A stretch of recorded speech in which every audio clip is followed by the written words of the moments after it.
When Machiavelli watched a duke stay silent during public accusations, he discovered the law that makes your enemies destroy themselves.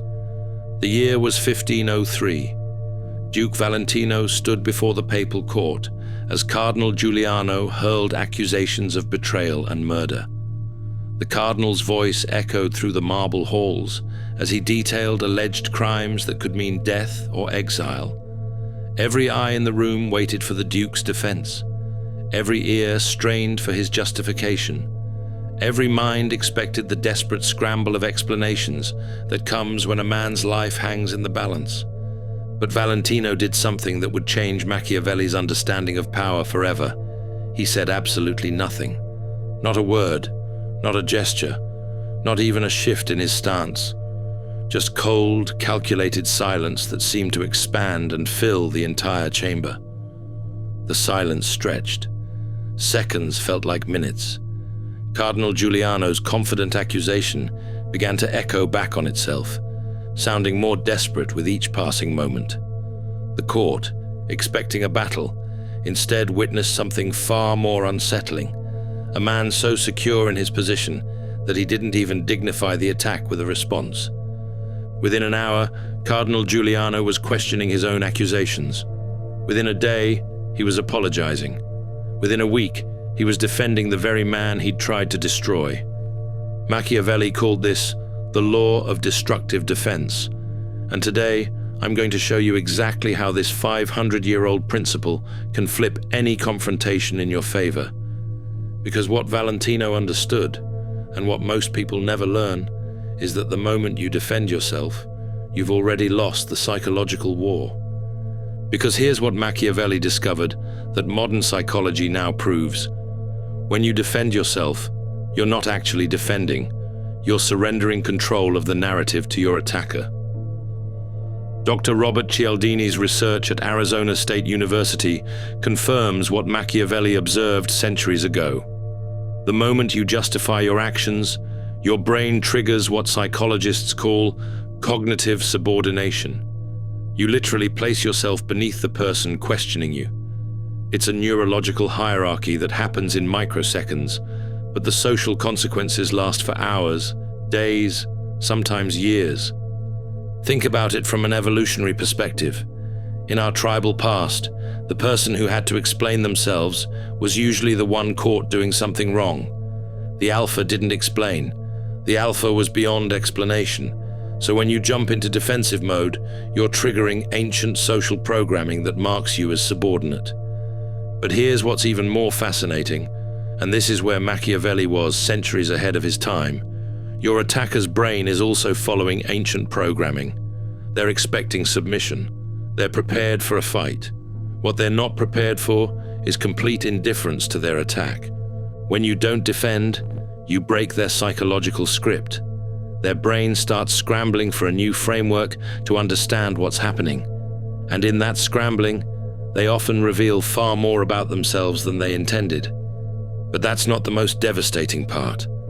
The most devastating part is what happens to your attacker when you stay silent. Their brain enters what neuroscientists call projection overdrive. Without your response to anchor their attack, their mind starts filling in the blanks, and it almost always fills them with fear. Think about the last time someone didn't respond to your text. Your brain didn't think, they must be busy. It thought, they're angry, they don't care, they're done with me. That's projection overdrive working against you. Your mind created an entire narrative to explain the silence, and that narrative was almost certainly worse than reality. Now imagine weaponizing that same psychological force.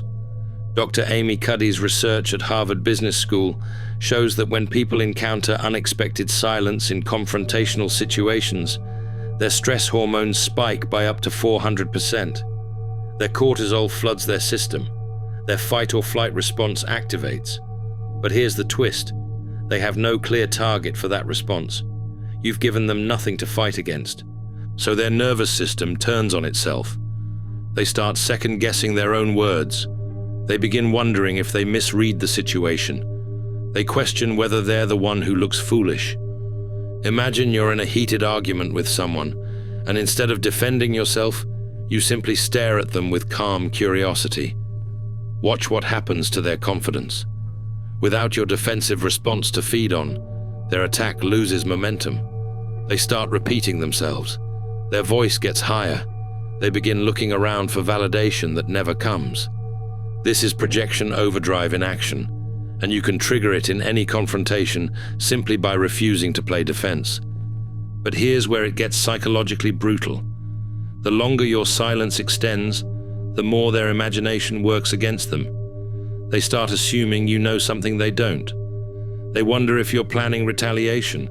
They question whether they've made a terrible mistake. Meanwhile, you've done absolutely nothing except remain calm. That's the power of strategic silence. It weaponizes their own mind against them.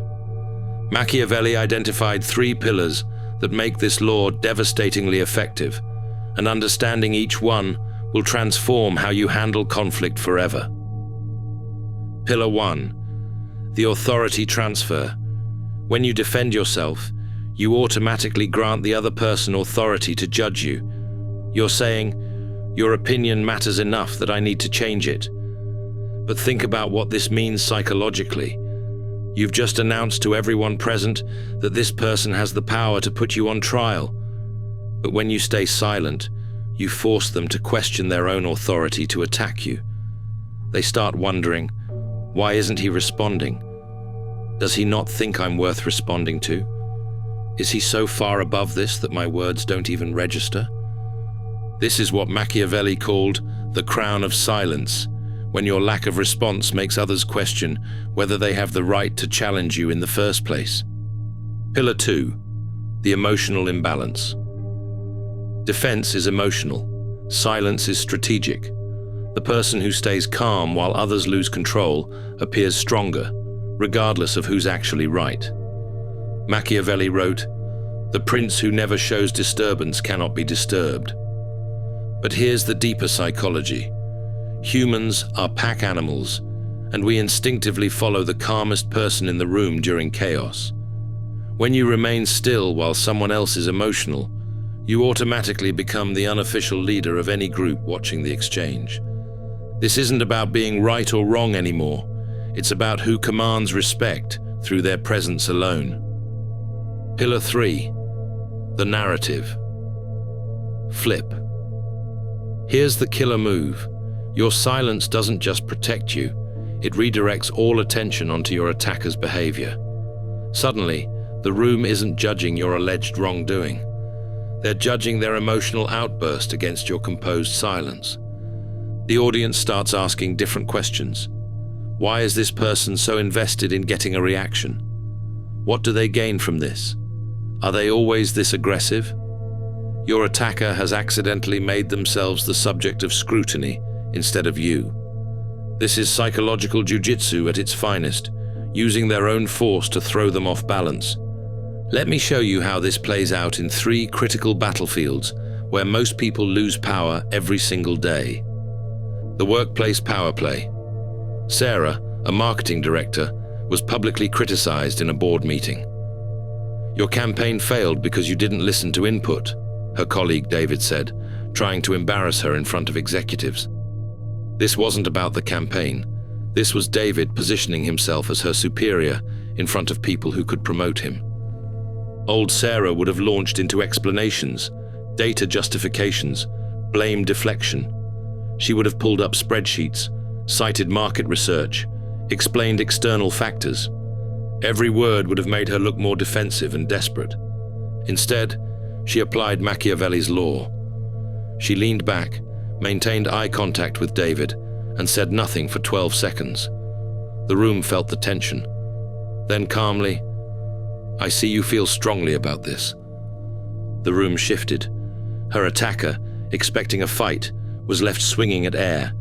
He escalated, got louder, more emotional. "Well, don't you have anything to say?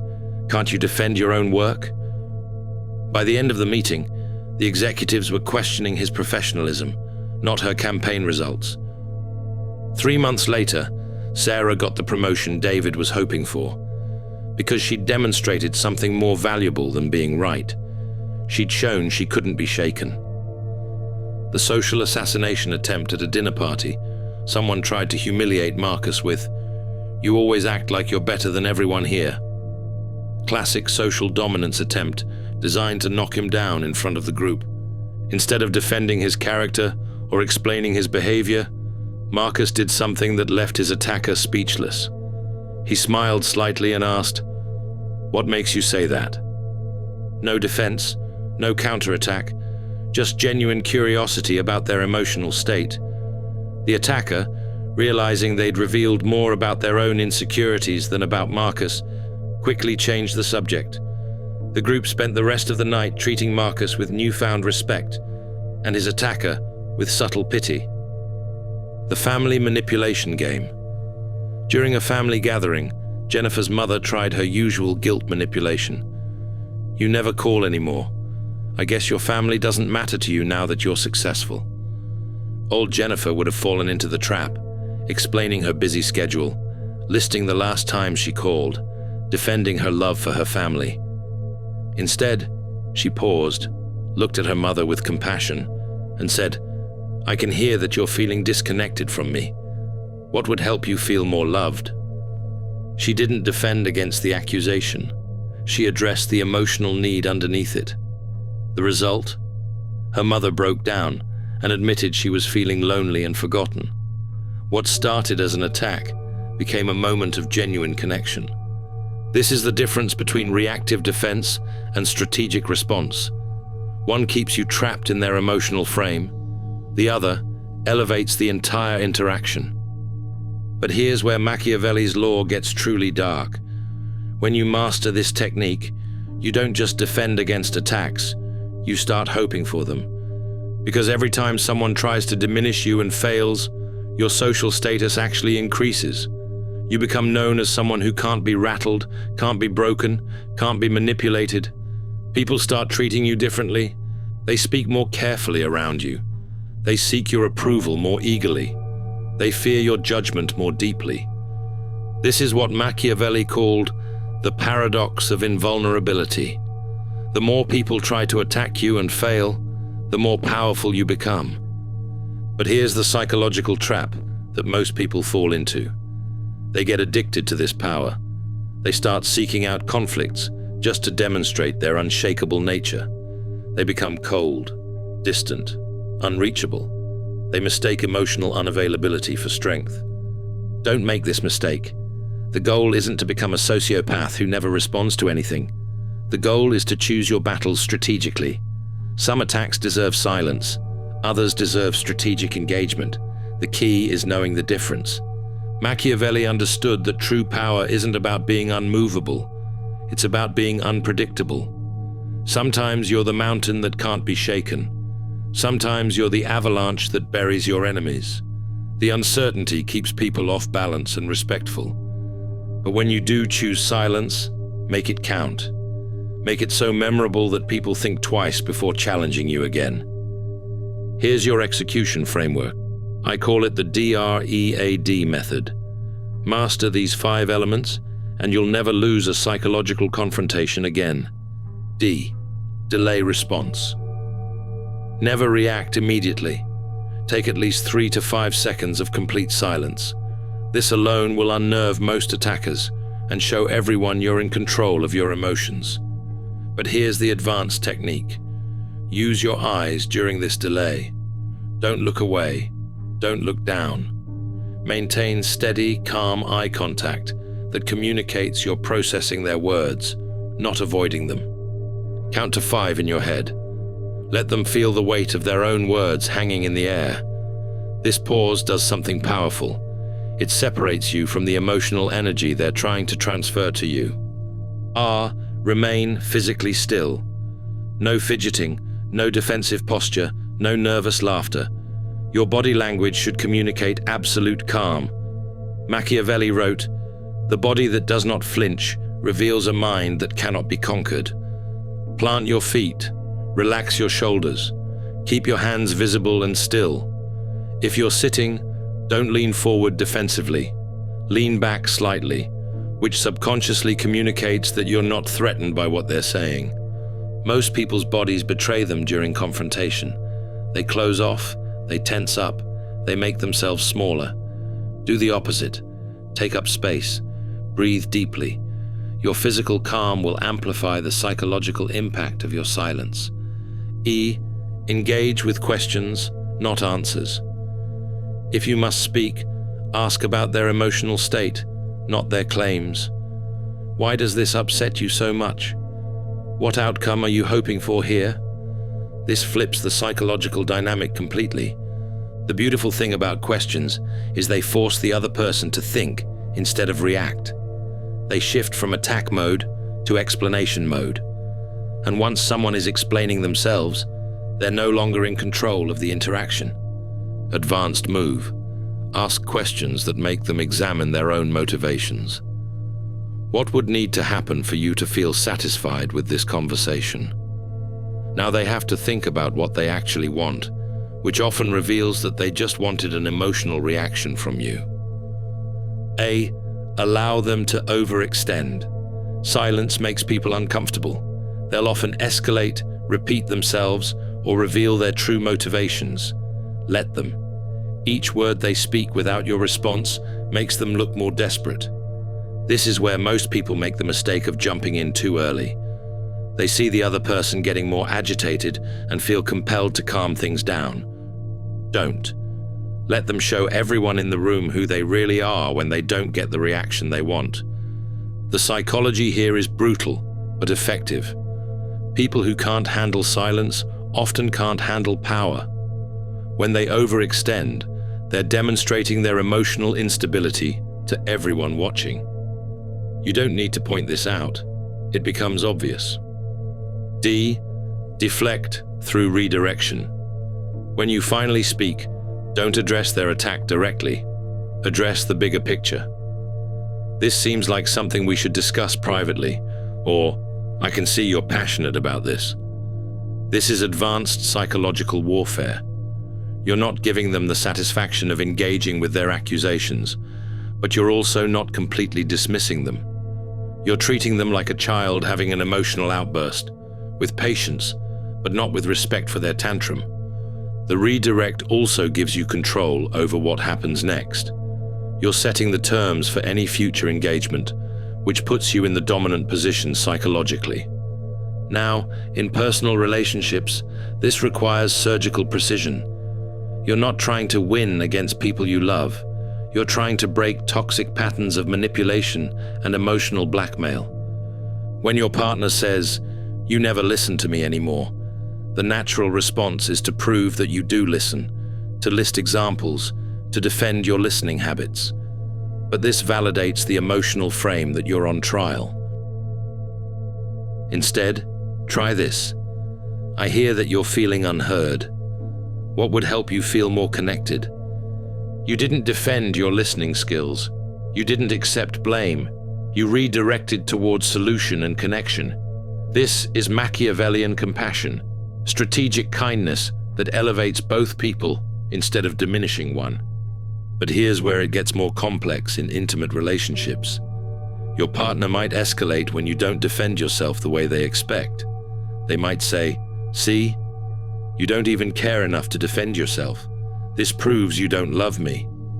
This is emotional manipulation, and it's designed to force you back into the defensive frame. Don't take the bait. Instead, recognize what's really happening. They're frustrated because their usual pattern of attack-defense resolution isn't working. Stay calm and redirect again. I can see you're really hurting right now. I love you, and I want to understand what you need from me, but I won't defend myself against accusations that aren't true. Let's talk about what's really bothering you. This approach does something revolutionary in relationships. It breaks the cycle of attack and defense that destroys intimacy and replaces it with curiosity and problem solving. The key difference in relationships is that your silence should lead to deeper connection, not emotional distance. You're not trying to win a power game. You're trying to create a space where both people can be honest about their needs without attacking each other's character. Online, this law becomes even more powerful because everything is recorded, witnessed, and permanent. Every response you make becomes part of your digital reputation, and every defensive reaction makes you look weaker to thousands of potential viewers. When someone tries to publicly shame you on social media, every instinct screams to clarify, to set the record straight, to defend your reputation. But remember what Machiavelli observed: the person who explains appears guilty. Instead, you have three nuclear options. Option 1, strategic silence. Simply don't respond. Let their attack echo in empty space. Others will start commenting on your silence, usually in ways that make your attacker look obsessed. Why isn't he responding? This seems one-sided. She's really going after someone who isn't even engaging. The beautiful thing about digital silence is that it forces other people to fill the narrative void. And when someone is attacking a person who won't defend themselves, the crowd often starts defending the silent party. You get an army of defenders without saying a word. Option 2, the high ground redirect. I hope you find the peace you're looking for. This communicates that you see their attack as a cry for help, not a legitimate criticism. Devastatingly effective because it reframes their aggression as pain, which makes them look sympathetic rather than powerful. This response does something psychologically brutal. It makes you appear wise and them appear wounded. The audience starts wondering what happened to this person to make them so angry at someone who's clearly trying to help. Option 3, the curiosity flip. What outcome are you hoping this achieves? This forces them to explain their motivations publicly, which usually reveals that they just wanted attention or emotional release. Most people who attack online haven't thought through what they actually want to accomplish.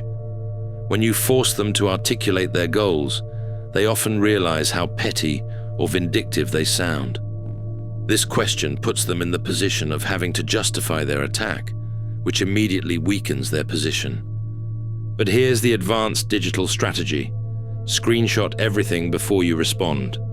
Not to expose them later, but to protect yourself if they delete their attack and try to gaslight you about what happened. The internet never forgets, but individual posts disappear all the time. But here's what nobody tells you about mastering Machiavelli's law. It doesn't just change how others see you. It fundamentally transforms how you see yourself. When you stop needing to defend every action, explain every decision, and justify every choice, something profound happens. You realize that most attacks aren't about you at all. They're about the attacker's insecurity, frustration, or need for control. This realization is psychologically liberating. You stop taking things personally because you understand the game being played. You become immune to manipulation because you recognize the patterns. Most importantly, you develop what Machiavelli called the quiet confidence of kings, a presence so grounded that attacks simply bounce off. But this transformation comes with a price. You'll start seeing the world differently. You'll notice how much energy people waste defending themselves against accusations that don't matter.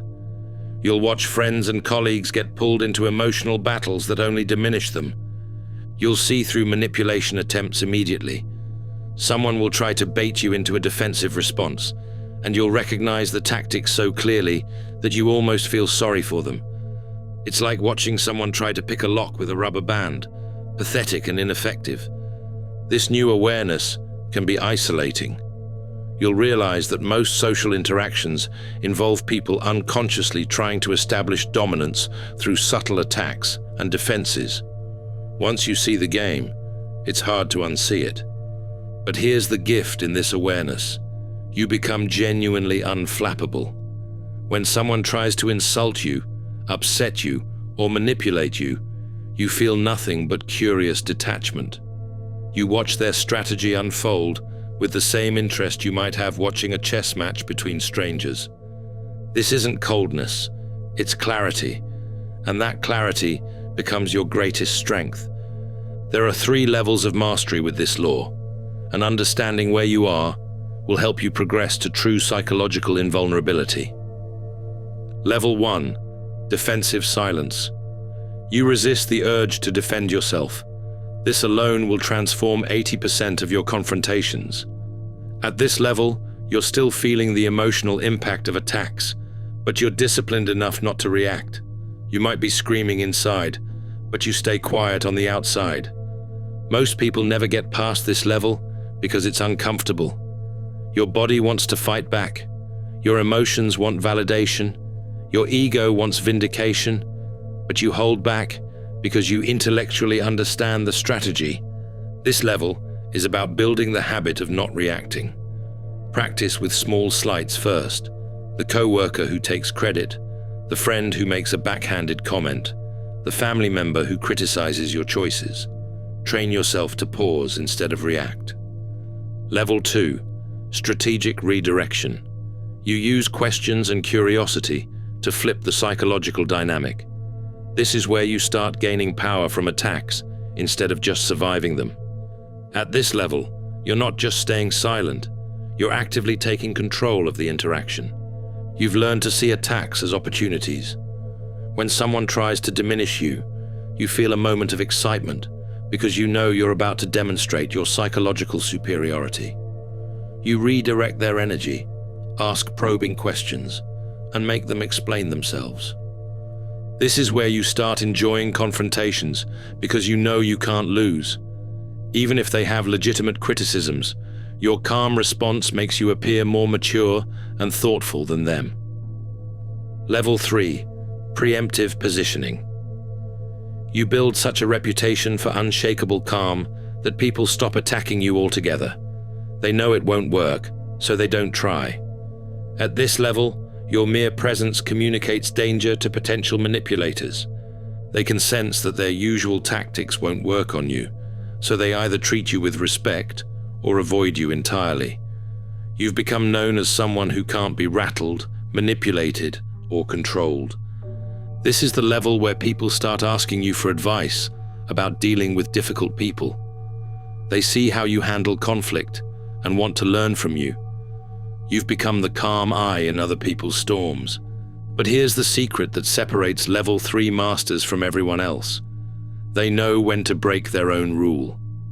Sometimes, strategic defense is more powerful than silence.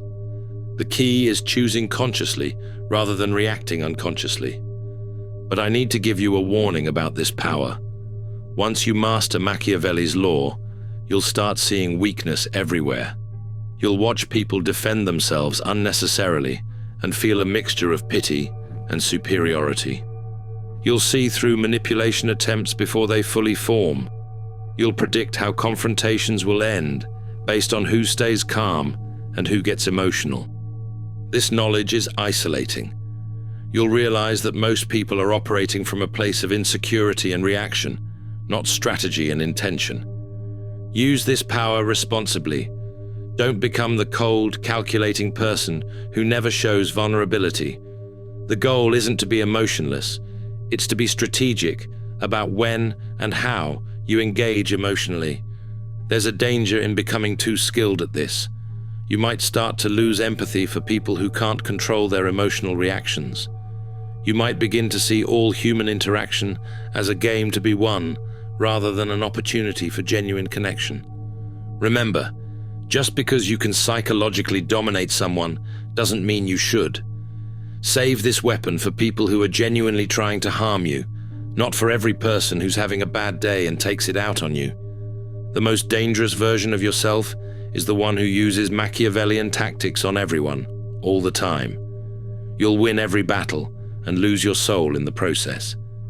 Machiavelli himself warned about this. He wrote that the prince who trusts no one ends up trusted by no one. The person who never shows vulnerability never experiences true intimacy.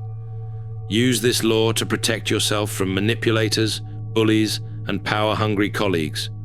Don't use it to crush people who are simply struggling with their own emotions. The highest level of mastery isn't never defending yourself. It's knowing exactly when defense serves you and when silence destroys your enemies. Remember that duke who stayed silent in 1503? Cardinal Giuliano, his accuser, became his most loyal defender within a month. Because when you don't give people's attacks any energy to feed on, those attacks eventually consume the attacker instead. Machiavelli wrote in his private notes, "I watched a man destroy his enemies by doing nothing at all. This is the highest form of power, victory without battle." 500 years later, neuroscience has proven what Machiavelli observed through pure observation. The brain that doesn't react maintains control. The brain that defends surrenders it. But here's what Machiavelli understood that most people miss. This isn't about being right or wrong. It's about understanding that in every confrontation, there are two battles happening simultaneously. The surface battle is about facts, logic, and who did what. The deeper battle is about who controls the emotional frame of the interaction. Most people fight the surface battle and lose the deep battle. They prove they're right, but appear weak doing it. They win the argument, but lose respect. They get the last word, but surrender their power.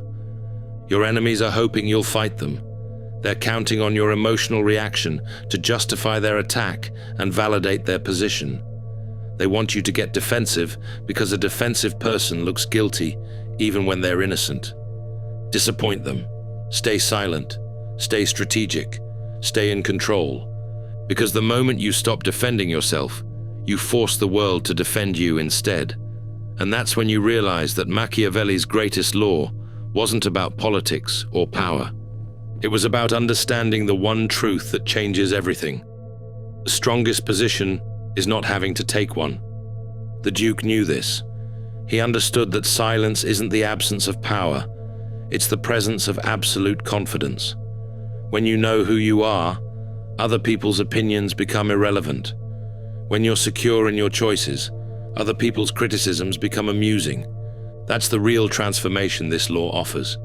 Not just tactical superiority in confrontations, but psychological freedom from the need to be understood, approved of, or validated by people whose opinions don't actually matter. Master this law, and you'll never again waste energy defending yourself against people who were never going to change their minds anyway. You'll save that energy for building the life you actually want, with people who actually deserve your attention. That's the ultimate victory, not defeating your enemies, but becoming so strong that their attacks can't even reach you. The comments section is going to be interesting on this one. Some of you will test this immediately and report back. Others will think this is too cold, too calculating. Both reactions prove the point. Power makes people uncomfortable. Question is, which side of that discomfort do you want to be on? Let me know how your first experiment with Machiavellian silence goes. If you're ready to explore more strategic insights about power dynamics and motivation, check out my video on why spiritual awakening killed your motivation, where I reveal what Carl Jung discovered that no spiritual teacher wants to admit. Spiritual awakening doesn't energize you, it empties you. Thank you for watching. See you in the next dimension.